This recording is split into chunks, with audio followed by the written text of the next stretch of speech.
Charlie. Je vais vous parler du tome 2 d'Artemis, mais j'ai pas la maquette parce que j'ai pris du retard et ma correctrice a pris du retard. Enfin on avait toutes les deux du retard, donc j'ai pas la maquette au moment où je fais cette vidéo. Soit je vais chatter et en gros je vais la recevoir le jour où cette vidéo sort, mais moi je serai en vacances. La maquette va sortir le jour de sortie du tome 2 d'Artemis, qui est pour vous si vous regardez Day One cette vidéo qui sort demain.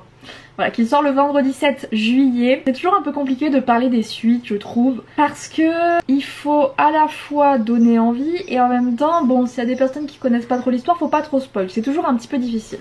Là, en gros, ça va se passer 4 mois après le tome 1 d'Artemis, donc on est en octobre. Ce tome se passe après le tome 1 d'Artemis et si vous voulez suivre les autres héroïnes du multivers, ça se passe après le tome 1 de Misty. Si je vous fais ce live, ce n'est pas par hasard, c'est parce que la famille de Sophie, je vous rappelle que Sophie c'est la meilleure amie d'Artemis, c'est une sorcière blanche qui a été autrefois une sorcière noire. Son coven, donc son clan en gros, a décidé que Sophie allait mourir. Sauf que vous doutez bien qu'Artemis elle n'est pas d'accord pour que sa meilleure pote et patronne, parce que Sophie est la gérante de la librairie où Artemis travaille. Bon, personne n'est d'accord pour que Sophie clame, donc qu'est-ce que Artemis va faire? Elle va appeler Queen en mode coucou, est-ce que tu pourrais m'aider? Parce que j'ai des soucis de sorcière et que moi je suis une loup-garou, je m'y connais pas trop, hein. Je vous rappelle que Artemis est une maître, c'est-à-dire qu'elle a une deuxième personnalité en elle, sa partie louve qui a une personnalité qui est Kira. Ah, je veux dire, une fois qu'on s'éloigne des trucs de loup-garou, Artemis finalement c'est un peu une novice. Or, elle sait que Queen est très vieux, elle se dit donc qu'il doit potentiellement connaître quelqu'un. Et en effet, Queen est le meilleur ami d'une sorcière, une sorcière que vous connaissez peut-être sous le nom de Misty, qui est donc l'héroïne que j'ai sortie en juin. Misty fait son entrée dans l'histoire d'Artemis parce que c'est elle qui va être envoyée pour régler ce souci de sorcière noire. Je suis tellement heureuse en vrai de vous parler ce tome 2 parce que Dieu sait que j'en ai chié ma race. J'en ai parlé dans une autre vidéo sur les difficultés du multiverse. Quand j'ai lu Merci Thompson, merci et l'urban fantasy qui m'a fait aimer l'urban fantasy, et en fait c'est un multiverse dans le sens où il y a une autre héroïne qui s'appelle Anna de la saga Alpha et Omega qui se passe dans le même univers que Merci. Le truc c'est que ces héroïnes ne se rencontrent jamais, on a des petites mentions assez vagues sur l'une et l'autre mais c'est tout. Et moi c'est quelque chose qui m'a énormément frustrée en tant que lectrice parce que j'aurais voulu qu'elles se rencontrent.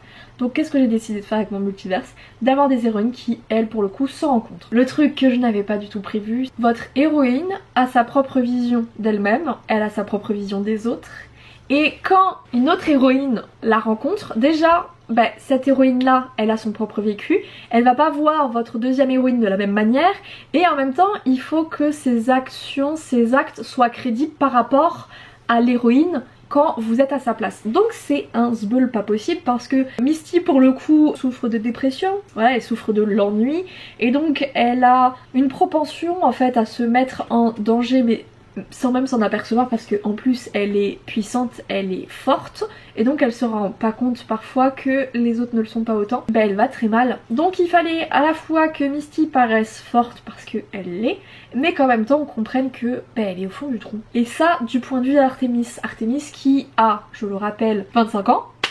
Elle les a passés entre son tome 1 et son tome 2 et Misty qui a 234 ans. Donc c'est absolument pas évident de faire coïncider les deux personnes. Pareil, il fallait que ça s'embrique bien dans les caractères, qu'elles puissent se renvoyer la balle et qu'on se dise pas oh ça ressemble pas trop à Misty ou ça ressemble pas trop à Artemis de faire ça. Et on se rend pas compte mais c'est tellement difficile. J'en ai chié ma race si vous saviez.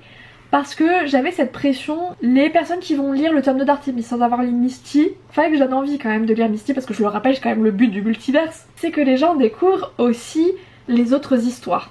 Donc il fallait que Misty apparaisse comme étant intrigante, chouette et qu'on ait envie de découvrir son histoire. Et en même temps, pour ceux qui avaient déjà lu Misty, qui savaient tout, il fallait que ça réponde à l'image que les lectrices se font de Misty, mais du point de vue d'Artemis. Je sais pas si vous vous rendez compte du bordel. Le zbeul, le beans comme on dit dans le milieu. Je pense, sans vouloir me vanter évidemment, que cet tome 2 est réussi. À savoir quand même que vous vous spoilez des choses sur l'histoire de Misty si vous lisez le tome 2 d'Arte avant Misty. Mine de rien, tous les cliffhangers du tome 1 de Misty sont spoilés dans le tome 2 d'Artemis. Parce que j'étais obligée.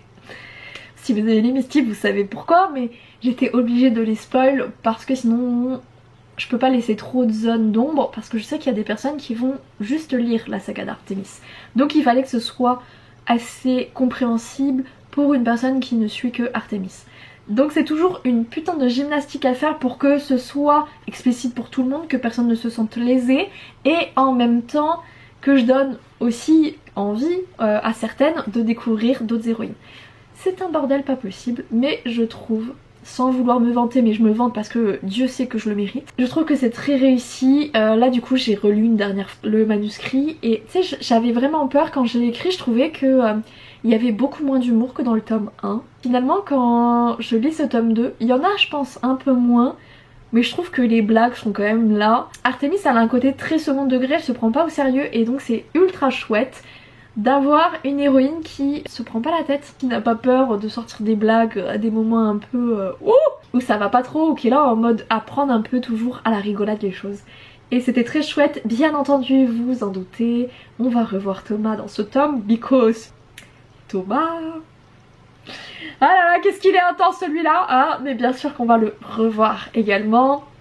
On va en apprendre plus aussi sur leur relation, comprendre aussi pourquoi il s'est passé ce qui s'est passé à la fin du tome 1, voilà la révélation sur ce qui s'était passé sur leur passé commun.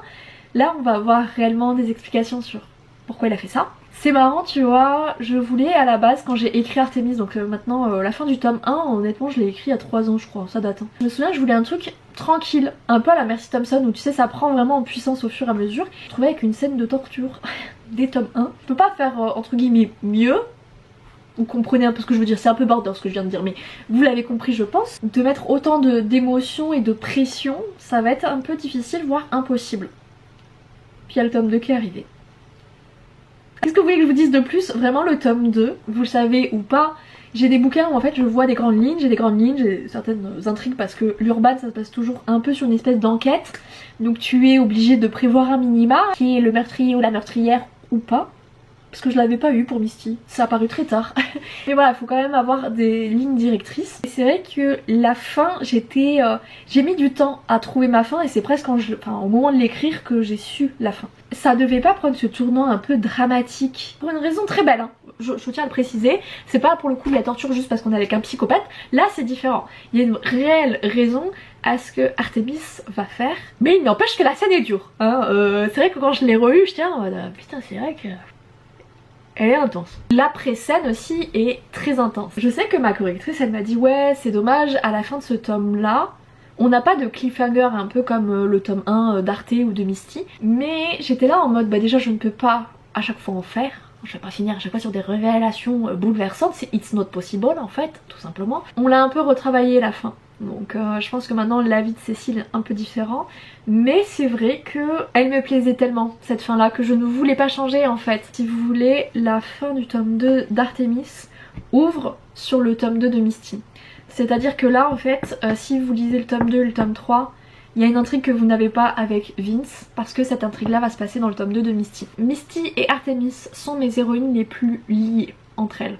C'est à dire que ça sera pas le cas du coup avec mon héroïne franco-japonaise et avec mon autre héroïne qui va sortir l'année prochaine. Elles sont au cœur même un peu du multiverse. Vous le savez déjà si vous lisez Honora de pourquoi Artémis a une telle importance. En plus là du coup j'ai terminé d'écrire le tome 4 de Honora. C'est aussi pour ça que j'avais autant de retard sur la correction d'Artémis, c'est que je ne pouvais pas gérer les deux trucs en même temps. C'était trop lourd pour les deux. Dans le tome 4 d'Artémis, on a les prénoms et les races, les natures de mes deux nouvelles héroïnes. On comprend en fait pourquoi elles sont toutes liées entre elles.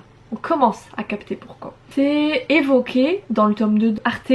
Si vous avez lu Misty, vous savez un petit peu à peu près aussi pourquoi. Mais là ça y est, on commence réellement à rentrer dans le cœur du sujet, à ce que chaque bouquin commence à avoir des liens vraiment fort sur chaque histoire. Commence à passer sur l'étape supérieure. Je suis vraiment contente de ce que ça donne aussi bien pour Honora que pour Artémis. C'est vrai que du coup oui je vous conseille de, si vous lisez Artémis, de lire Misty au moment de sortie. En fait c'est simple, pour pas trop me prendre la tête parce que j'ai déjà une timeline dans le futur. Pour bien suivre il faut lire par ordre de parution. Voilà, le tome 1 de Artémis, le tome 1 de Misty, le tome 2 d'Artémis, le tome de mon héroïne franco-japonaise, le tome 2 de Misty, puis ensuite le tome 3 d'Artemis. Voilà, il faut suivre par ordre de parution parce que ça suit l'ordre chronologique des choses.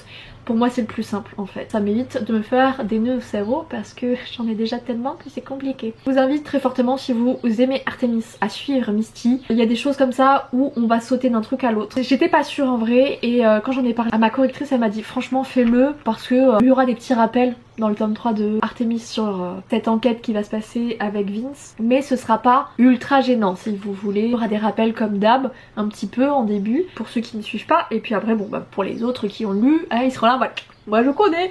Et puis après on partira sur l'enquête prévue dans le tome 3 de Artemis, tome 3 dont j'ai déjà l'intrigue, voilà, sachez-le, ça ne va pas se passer à Lille et ça ne va pas se passer à Paris parce que Misty se passe à Paris, ça va se passer à Toulouse.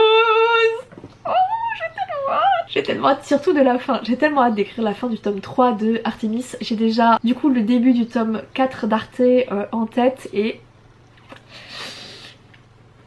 il y a encore des gens qui vont m'envoyer des petits DM et qui vont m'insulter mes grands morts. Là pour le coup on va avoir un gros cliffhanger sur le tome 3 d'Arte quoi. J'ai trop hâte. J'ai eu la suite de la saga en écrivant ce tome 2, ça va être trop chouette. Et pareil avec Misty du coup, Misty sera aussi là dans le tome 3 d'Arte et je vous spoil en avant-première, mon héroïne franco-japonaise sera aussi présente dans le tome 3 de Artemis. Donc j'ai dit que Misty et Arte sont les plus liés et c'est le cas, mais on va quand même avoir certaines autres héroïnes qui font des apparitions dans certains tomes, qui apparaissent dans d'autres. Je peux pas vous dire pourquoi elle sera présente parce que en vrai il faudra lire la fin du tome 1 de cette héroïne. Sort en octobre. Donc c'est pour ça vraiment suivez par ordre de parution. Je pense que de plus en plus ce que je vais faire c'est que vous savez en début de livre je vous ai fait un petit avant-propos pour vous expliquer le multiverse et je vais rajouter en fait l'ordre de lecture le plus agréable pour vous. C'est juste que je sais pas trop où caser Honora parce que comme ça se passe dans le futur, il y a plein de personnages en fait vous spoilez certaines morts quoi. Voilà. Je dirais rien mais bon bah il y en a sur Lune et Serpent, ils m'ont fait un peu la gueule quoi. Bon voilà. Mais c'est vrai que oui du coup les héroïnes du futur, en fait quand vous entendez pas parler d'un perso c'est que soit il est pas encore apparu soit qu'il est décédé, voilà. Par exemple sur le tome 4 d'Honora vous spoilez certains personnages. C'était un risque à prendre. Après bon vous vous doutez bien Honora ça se passe 500 ans plus tard, c'est pas réellement étonnant que tout le monde soit décédé un petit peu. C'est logique mais bon je préfère quand même préciser. Je pourrais en parler pendant des heures. En fait ce tome 2 il a été assez difficile lors de l'écriture et c'est vrai que maintenant que je vois le bébé final, on l'a un petit peu retravaillé avec Cécile sur certaines parties qui étaient un tout petit peu bancales et du coup maintenant il est trop beau et tout. Enfin tu sais je suis passée d'un vieux cabanon dans le jardin là à un chalet en bois magnifique, je suis refaite. C'est pas toujours facile quand un livre est autant attendu de répondre aux attentes et ça c'est l'avantage, c'est que j'ai sorti tellement de bouquins et que souvent mes tomes 2 déçoivent que du coup je pars du principe que les gens seront déçus. Du coup en fait ce livre il doit juste me convenir à moi et moi j'en suis extrêmement satisfaite. Je suis trop contente de la dynamique avec Misty, ce que ça apporte, les rebondissements qu'il y a. Oui on va bien s'amuser. Mais du coup ouais, j'ai trop hâte que vous le lisiez et que comme d'habitude certaines m'envoient leur DM en mode oh là qu'est-ce bon il faut qu'on parle. Parce que c'est vraiment, c'est ma petite douceur quotidienne un petit peu. Je reçois pas des messages comme ça tous les jours mais voilà, ça pop des fois dans mes petits DM et ça me fait beaucoup sourire, ça me fait vraiment très plaisir.